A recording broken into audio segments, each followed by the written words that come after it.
What I wanted to do with the portals was a very physical experience that people would transition through. But I also wanted it to be a philosophical experience. I wanted people to change the way they think about the place through walking through that door. Imagine that you're walking through an enormous gate made of fine lines of structure. The gate is 21 meters high and 30 meters long, and it's made of thousands of black paper-thin carbon fiber strands weaved together.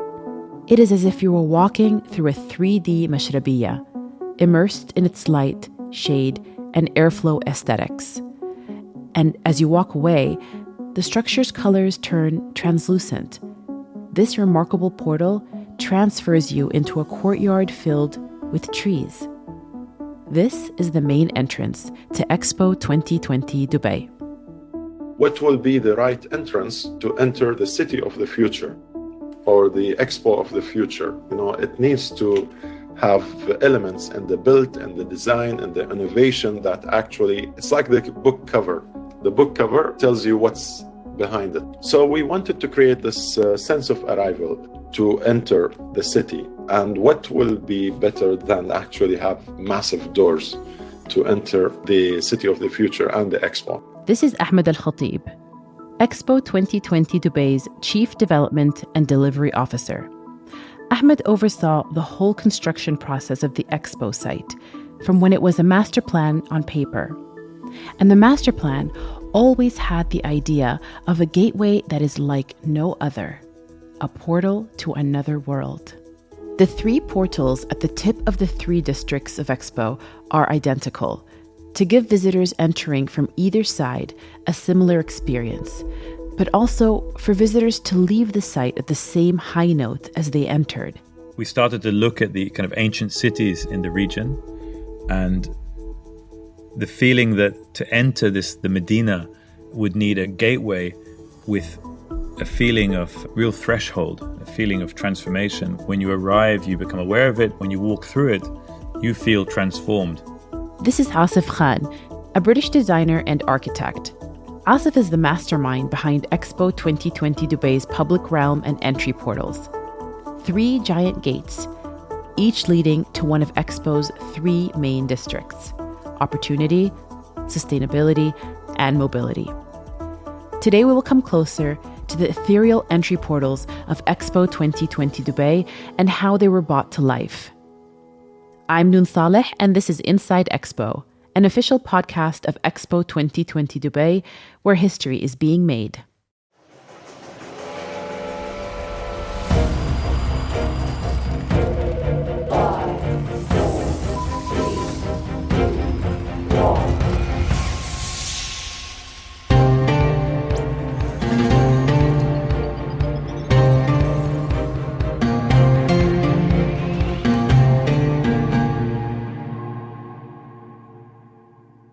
What would be the most pertinent way to invite people through? And I felt it had to be something with great kind of regional familiarity, but at the same time, a new interpretation of that kind of regional idea. So the Mashrabiyya felt like the right thing to be working with. It's something we always see in 2 dimensions, but it's got enormous power as both a sort of architectural element and also as a kind of symbol of identity. And my feeling was, if we could sort of push this to the next level to make it into a 3-dimensional space. So the journey through this portal would be one where you're journeying through an element of regional identity. You're actually walking through it.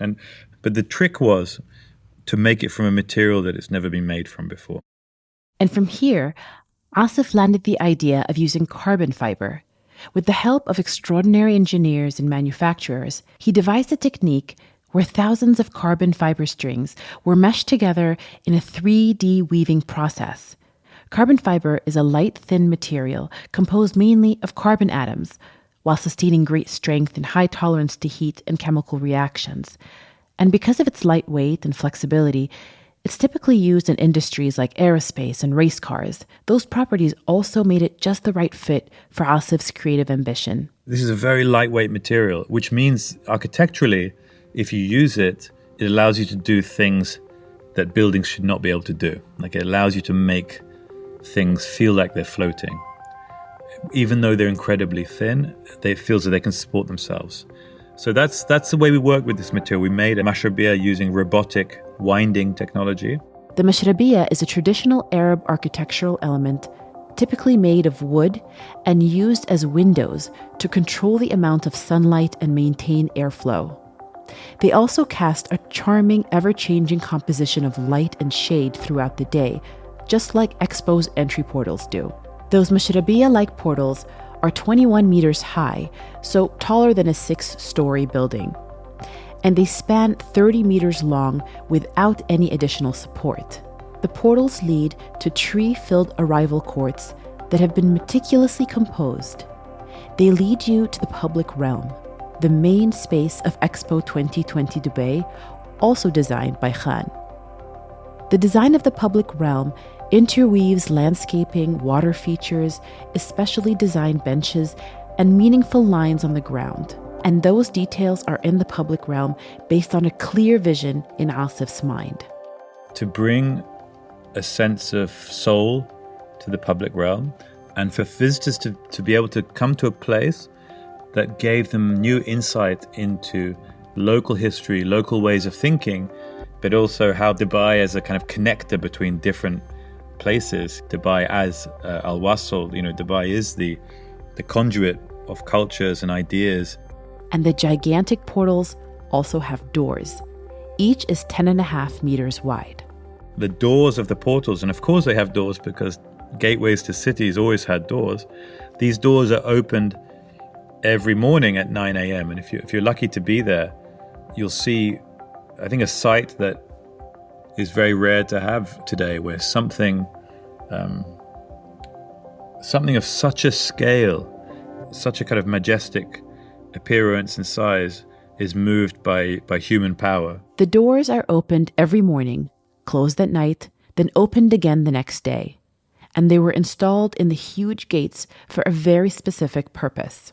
The idea of a kind of ritualistic moment of welcoming and also restarting the day is something that we forget is very important. We all live 24/7. Our cities are 24-hour cities. Our phones are always on. But this idea of a rhythm of opening and closing, I think is very beautiful. I think we tried to get that sense of kind of regional tradition and regional rhythm in Expo so that the visitors from all over the world could experience and feel a real sense of place. You'll see some days the Expo 2020 school groups are there opening the gates. Some days it might be a particular pavilion or an ambassador who comes and opens it from a particular country. As a tool for welcoming people, it's been really powerful.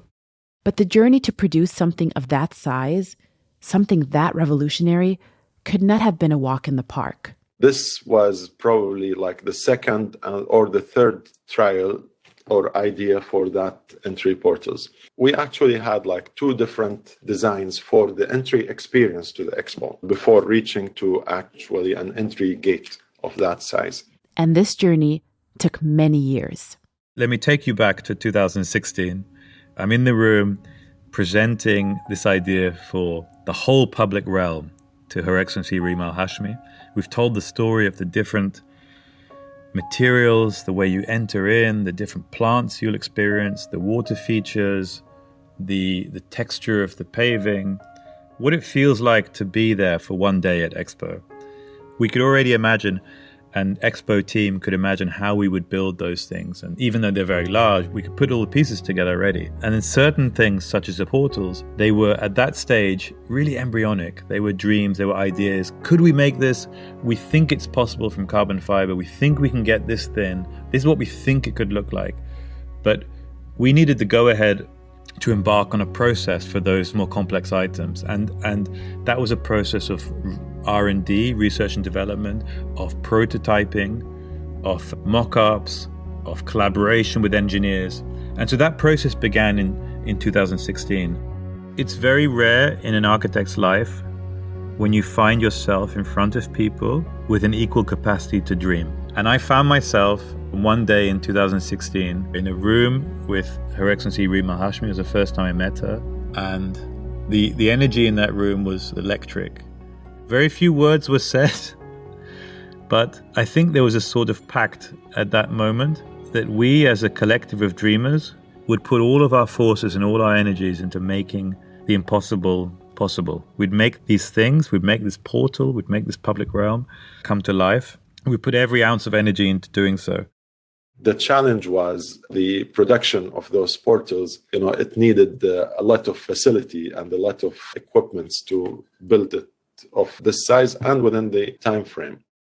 And so, to turn the ambitious design into reality, the dream team was missing the craftsman, the team member that will get to the production hands-on. There was a fantastic manufacturer based near Munich in Germany, one of the world's leading carbon fiber technology specialists. And they've developed machines that can weave the carbon fiber, very large components, which are normally used in the shipbuilding industry for masts and so on. They're very, very positive and very collaborative people. They saw it with an equal level of fascination and came on board as collaborators to help Expo bring this to life. They believed in the dream as much as we all did. And then there were three. Expo 2020 Dubai, designer and architect Asif Khan, and the manufacturer. What they still needed was a structural engineer. What we wanted to do was to create something which used the least material possible, was the most open, so visually porous, but at the same time provided the most shading that we could provide, but attracted the least wind resistance, which meant essentially you can build it higher without it kind of encountering too much stress from the wind. And these kind of factors of material quantity, shade provision, and porosity, those factors together form a kind of equation. And this equation is beyond the scope of a normal structural engineer. So Asif turned to a Formula One engineer who builds race cars from carbon fiber. They brainstormed, built prototypes, and refined computer models. But Asif was convinced there was still an extra mile to go. And I felt as the architect that we hadn't gone far enough towards the dream. It wasn't thin enough. It wasn't light enough. It didn't appear as something from another world at that point. But seek and you shall find. And this guy, his name is Kalin Gologa, he's designing lightweight carbon fiber drones that can stay in the air for 6 months, and they're solar powered. So that's his kind of background. And we asked Kalin to start looking at this structure, but look at it not as a piece of architecture, but as almost a piece of aviation, like really, really go to the limits of what this material can do. With his help, we reduced the weight of the structure, we increased the amount of porosity, we increased the ephemeral appearance of it, and we got to that dream we had always been wanting to get to. It was extremely exciting, really, to see. I personally wanted to see it built. It's very interesting, very complicated. It's very new. It's totally different science of engineering dealing with carbon fiber. Once we finished the first one, it was really like, oh my God, this is something that is going to be a big, big hit in the architectural and engineering world. It's amazing, unique experience that gives you a different experience. Depends on the time, which time of the day, whether it's like the sunset, sunrise during the daytime or nighttime with the beautiful lighting we put on it. It's just something extremely beautiful.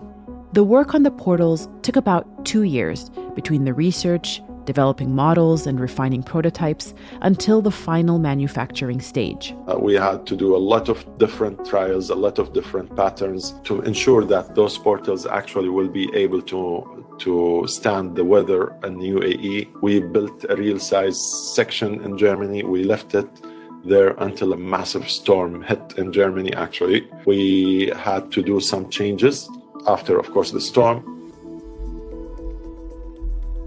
It was a manifestation of what Expo is all about, which is innovation, collaboration, but also it's something about regional pride, right? Like when Expo happens in a place, it's incumbent on that place to demonstrate that they have the secret sauce. They have the ability to dream big and to show the world something that's never been seen before. So the challenges were overcome. The people did come on board.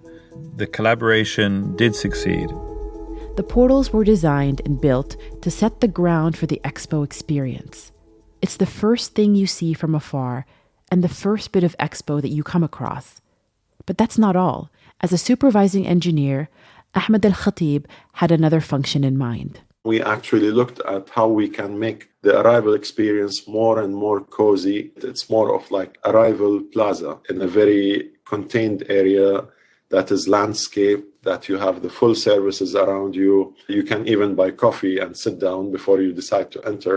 The portals were the cherry on the cake, where, you just even can enjoy more and more of your arrival experience by sitting and enjoying that, which actually helped in reducing pressure on the security gates. Because a lot of people, they arrive, there is a reason for them to stop, let me take pictures here and there, while more people, they go through the arrival security gates.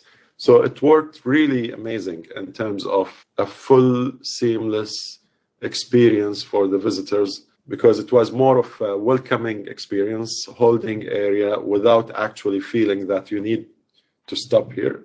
And to Asif, the artist and architect, the portals are not just a huge structure of carbon fiber, as cutting edge as it may be. All those kids, thousands of children a day that come from the Expo Schools program, all of those tourists, all of those Dubai residents, everyone who visits the Expo and who walks those portals, I want them to get a piece of that dream. And my wish is that it would inspire them to keep dreaming in their own life and to make the impossible possible.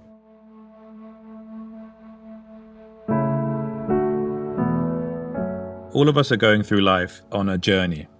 And I think particularly if you're a creative person, part of that journey is discovering, who am I? And how does the creative work that I do reflect me? And I think I've been striving, I didn't realize this until I started participating in the Expo project. I've been, striving to identify myself, to get closer to what I'm about. And I felt through this work, and in particular the portals, I've got the closest so far to understanding who I am. And I think this was really the crux of the project for me. Once it was built, it resembled me in some way. These portals are not just symbols of Expo, but they're in a way my Expo. They're me exposing myself and an exploration of what am I about and how can I better connect to root myself to a particular place in a region. This episode is your stepping point to a series on some of Expo 2020 Dubai's architectural marvels. In the next episodes, you'll get to know all about the extraordinary Al Wasl Dome and the surreal musical waterfall. Inside Expo takes you behind the scenes at Expo 2020 Dubai, sharing our stories and others across the 170-year history of this global event. Learn more by visiting virtualexpodubai.com. Inside Expo is produced by Kerning Cultures Network. We release episodes every Tuesday and Friday. Subscribe to Inside Expo on your favorite podcast app so you don't miss an episode. If you enjoyed the show, share it with your friends and leave us a review.